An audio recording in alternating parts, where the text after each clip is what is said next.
Assalamualaikum warahmatullahi wabarakatuh. Selamat pagi anak-anak. Kembali bertemu dengan saya Ibu Nurida dalam pelajaran seni budaya. Baik, sebelum melakukan pelajaran, ada baiknya kita membaca doa sebelum belajar. Berdoa dimulai. Bismillahirrahmanirrahim. Rabbi zidni ilma warzuqni fahma, Rabbi shrahli sodri wa yassirli amri wahlul uqdatam min lisani yafqahu qawli birahmatika ya arhamar rahimin. Amin. Setelah berdoa, ada baiknya juga kita menyiapkan LKS dan juga buku tulis apabila ada hal-hal yang perlu dicatat. Selain itu, pakaian juga harus rapih agar memberi kenyamanan saat kalian belajar. Oke, kita mulai pelajaran pada hari ini. Oke anak-anak, kita mulai pelajaran pada hari ini, yaitu gerak tari dengan iringan. Kalian bisa buka LKS kalian di halaman 39. Iringan. Apa itu iringan? Iringan adalah pelengkap dalam tarian berupa properti alat musik yang mempertegas maksud dari tarian. Nah, di sini iringan ini memegang peranan penting pada sebuah tarian, di mana musik iringan merupakan unsur pokok yang pasti harus ada dalam tari tradisional. Musik iringan adalah tarian bebas sesuai dengan sifat seni sendiri yang bersifat bebas.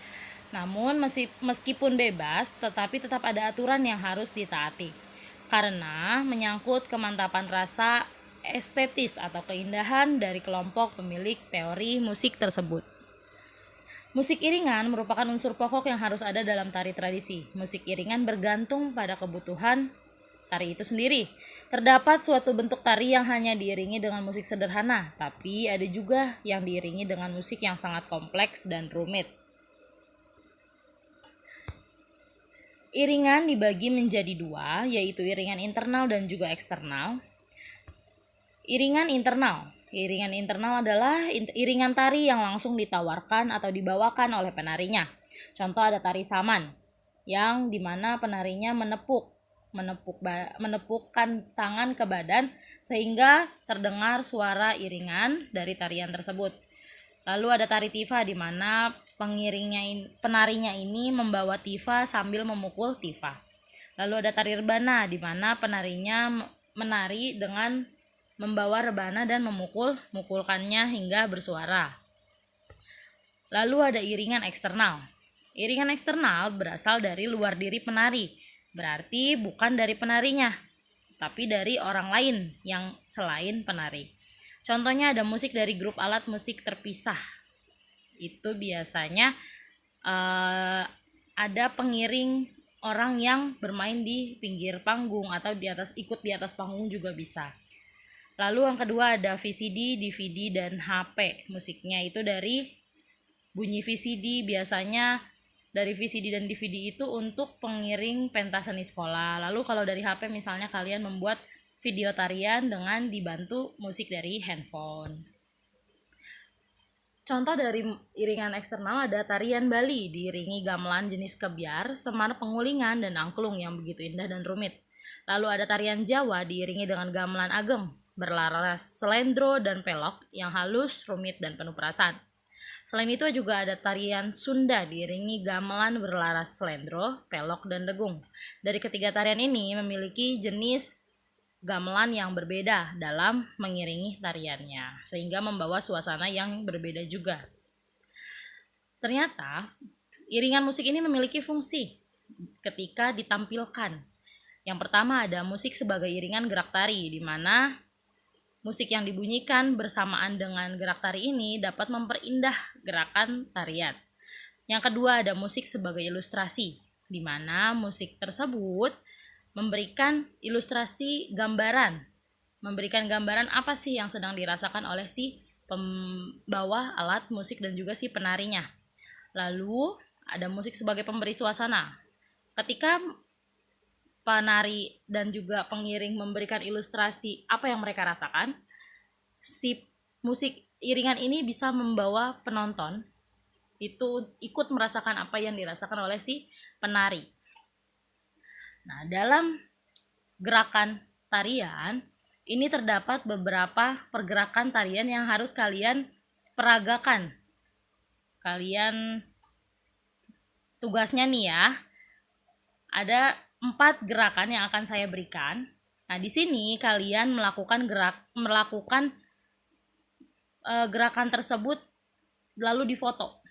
Jadi kalian lakukan sesuai langkah-langkah yang ada dalam masing-masing gerakan, lalu nanti kalian foto dan kirim ke Google Formulir. Jadi sesuai, misalnya ada gerak adeg-adegan. Di sini tumit bertemu dengan jarak 1 kepal. Lutut ditekuk, badan dicondongkan ke depan. Nah, berarti kalian harus mencontoh seperti apa sih posisinya. Lalu kalian foto, kirim di Google Form. Jadi yang pertama di sini gerakannya ada gerakan adeg-adeg.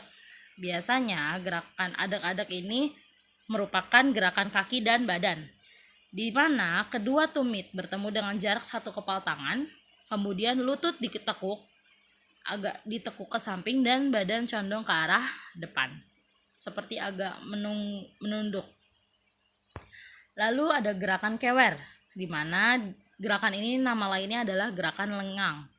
Posisinya kaki kanan di depan, kaki kiri disilang di belakang, lalu tangan kiri ada di pinggang, tangan kanan lurus ke samping dan digerakkan ke bahu.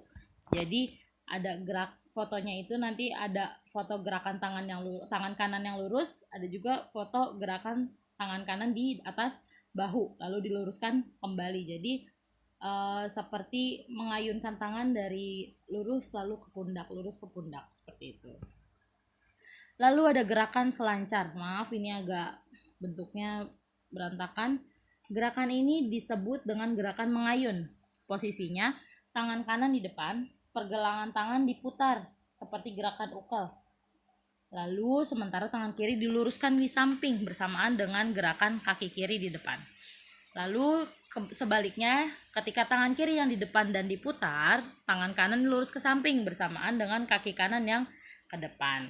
Nah, gerakan tangan kanan dan kiri dilakukan secara bergantian. Jadi di sini ada 3 langkah, berarti ada 3 foto nih. Atau boleh 2. Jadi ketika tangan kanan yang diputar dan tangan kiri di samping, dan juga tangan kiri di depan dan tangan kanan di samping, itu ada 2 gerakan berarti. Lalu ada gerakan gibang. Gerakan gibang terdiri atas gerakan-gerakan sebagai berikut. Yang pertama, badan condong ke depan, tangan kiri di pinggang dan tangan kanan lurus ke samping. Gerakan kedua, kaki kanan disilang ke depan, kaki kiri. Itu bersamaan dengan gerakan tangan tadi. Lalu gerakan ketiga, gerakan tangan dan kaki dilakukan secara bergantian. Jadi kanan di depan, lalu kiri di belakang. Nah, gerakan selanjutnya dibalik, kaki kiri yang di depan, kaki kanan di belakang. Lalu yang gerakan keempat, berjalan berputar 8 hitungan. Jadi kalian mengambil foto dari kalian menghadap kamera dan juga membelakangi kamera. Pada hitungan ke-8, posisi kembali ke semula gerakan awal, yaitu gerakan pertama, disertai gerakan kedua tangan melempar selendang ke kanan dan ke kiri. Ya, itu aja untuk materi hari ini. Mudah-mudahan kalian paham. Jangan lupa tugasnya dikerjakan, foto lalu dikirim ke Google Formulir. Tetap jaga kesehatan, patuhi protokol. Jangan kemana-mana kalau tidak terlalu penting, oke? Semoga kalian sehat selalu. Terima kasih atas perhatiannya. Wassalamualaikum warahmatullahi wabarakatuh.